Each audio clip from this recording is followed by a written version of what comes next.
सुबुंथिनि थान्दै मुंख्लं बिनेश्वर ब्रह्मनि 22थि मुंख्लं सानाव बिथांखौ गोसोखांनानै खर' खुंलायनानै मान बावहरनाय जाबाय।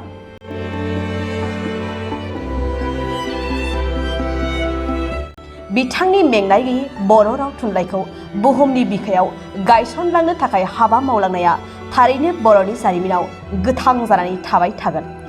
दिनैनि बे दुखुनि सानाव आं गासै बर'नि मेलेमजिबि दैदेनगिरि रायजो राजा आरो इयुन जोलैसिम बेखौनो खावलायनो सानोदि हारिनि सिबिनायनि मुङाव गावजों गाव मुं सुलायनाय एना एनिखौ ज्राब गारनानै खौसेयै आगान सुरलांबावनांगोन। अब्लासो थांखिनाय जायगासिम सौहैनो हागोन। जायफोर बिथांमोनहा हारि राव थुनलाइनि थाखाय गावनि आगोमा जिउखौ बावसोमलांदोंमोन बैसोर मुंख्लं जोहोलाव जोहोलावजोफोरनि गोसोखांथि समाव बिटिआर सरकारा जेब्लाबो हेफाजाब होलांबाय थागोन।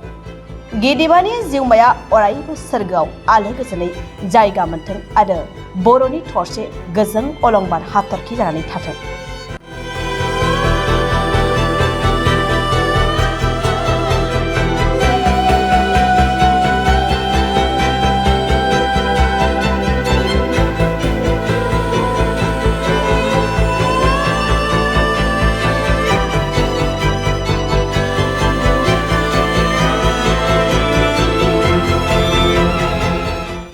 गोजोनथाव खौरां! बाजाज बाइक सालायनो मोजां मोनग्राफोरनि थाखाय गोजोनथाव खौरां।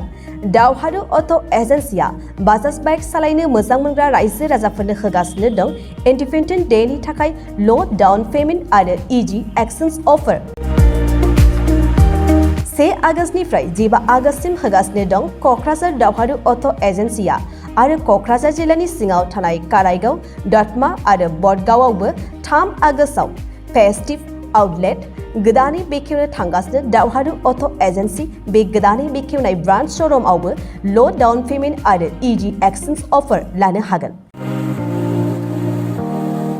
बाइक सालायनायाव हमनो थाखाय हेलमेट बेसेन लायालासे बाइगिरिया मोननो हागोन आरो सीट कभार्स। बेनि अनगायैबो जाय फाइनेन्स लागोन बिथाङा खम डाउन पेमेन्ट होनानै लानो हागोन।